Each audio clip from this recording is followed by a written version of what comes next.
Okay, welcome back to another What's News with Nefrutat.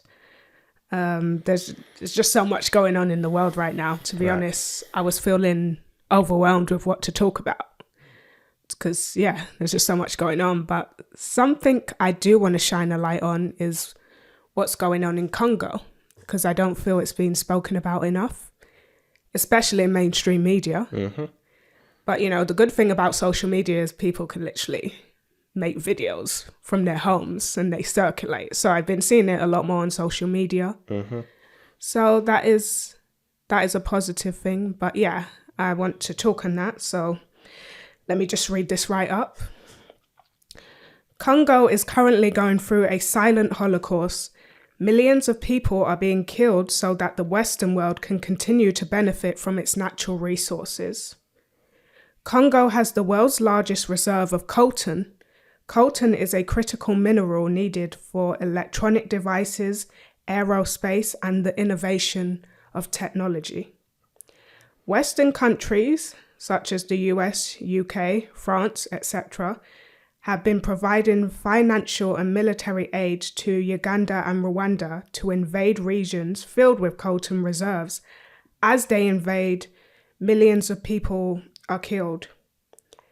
Multinational mining companies are created to source coltan. These companies are enslaving men, women, and children to mine coltan. 48 women are assaulted hourly, millions are displaced, and over 6 million have been killed, half of which are children. So that's what's going on in Congo. Mm-hmm. Madness, really. Very sad. But we get used to it on this planet, right? Yeah. Some of the devastation that we see. Yeah. It's just tough to see your people suffering. And Africa has been bleeding for quite some time. Right. Obviously, we do highlight things going on in African countries of where they're taking their power back. So that's the positive side. Mm-hmm.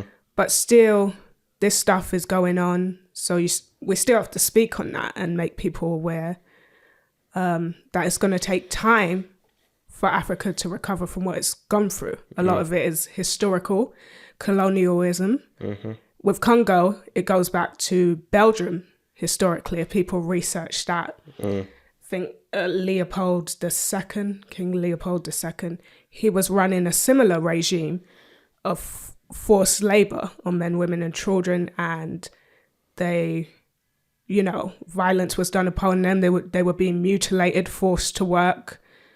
And so it's just a repeat of that. I guess what's most sad, though, is now they don't even have to physically do it to us themselves. They can fund other African countries to do it to each other. Mm-hmm. So that's something we spoke about a lot. Things are not going to change until we see ourselves as one as Africans and be like, well, you're not going to fund me to harm my fellow brothers and sisters. Right. So that's an important thing. Yeah, it's a very important thing. And that's an issue that goes all the way back when you talk about historically. One of the big problems with us as a people is when we turn on each other, right? For whatever reason, for whatever differences that we perceive, we turn on each other. And that's a key, it's been a key cog in our downfall, if you call it our downfall. It's the fact that we can be turned on each other for any reason at all. And we have to accept that we live on a planet whereby most other people either hate us or are jealous of us in some way. So really all we have as Africans or people of African descent worldwide is each other. That's all we have is each other. And so when we see what some Africans are going through, and you feel that, no matter where you are on the planet, you should feel that. You should feel that. And Africa's, like you say, has been bleeding for a while in different ways. So sometimes it's normalized, right? Sometimes it's like, oh yeah, okay. Well, that's kind of normal over there. You don't react to it. You don't respond to it. And something happens in a different part of the world. You're like, wow, that's the greatest travesty I've ever seen. Because our Africans' suffering has been more normalized than people's perception. It's been normalized. So yeah, it's sad to see. And they've been dehumanized. So it's like, oh, it's the Africans, But important. I agree completely. Important to point out what's going on over there. agree completely, not being spoken about in mainstream media, but I agree as well. I've seen a few people on social media that have become aware of it, sharing it, trying to make people aware. And so we do our best here to just point towards those happenings. So yeah, exactly that. And another thing that's been going on for quite some time that some of us may be aware of, but I want to shine a light also, is the war in Sudan, because stuff about that I'm seeing circulating on social media. Thousands have been killed, millions displaced, as what happens. And that, again, I don't see being talking about mainstream media. Again, it's like Africa doesn't deserve a spotlight. Yeah, exactly. There you go. And that's just normal. That's just standard. One thing I'd always say is care about what you're going to care about, but just be sure to not let the media tell you what's worth caring about. And we do that all the time through sheer lack of knowledge, just through sheer ignorance. A lot of people, when I spoke about Congo to them recently, they just didn't know. They just don't know. Have no idea. It's like, oh, really? We do rely on mainstream media a lot for what to look into, what to be outraged by. There you go. So, none issue is more important than the other when people are dying and people are being displaced.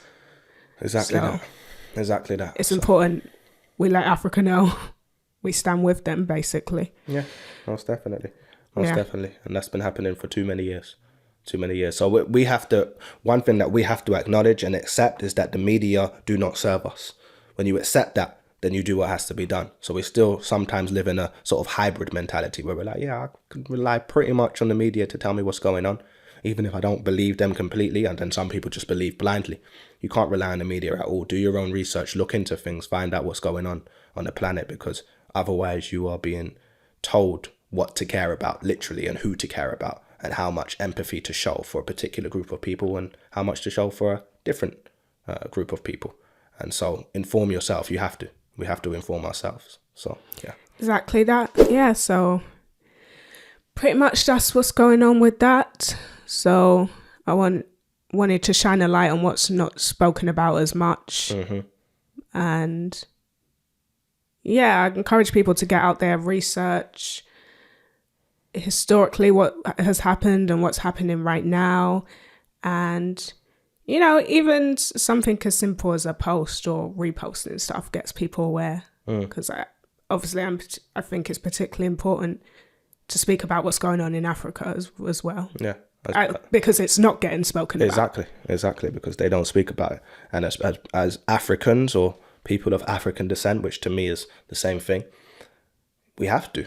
We have to speak about it, and we have to understand the connection between us, no matter where we are on the planet, the connection between us and our homeland and our motherland. And until our motherland is doing okay, we're not doing okay. So, yeah, exactly that.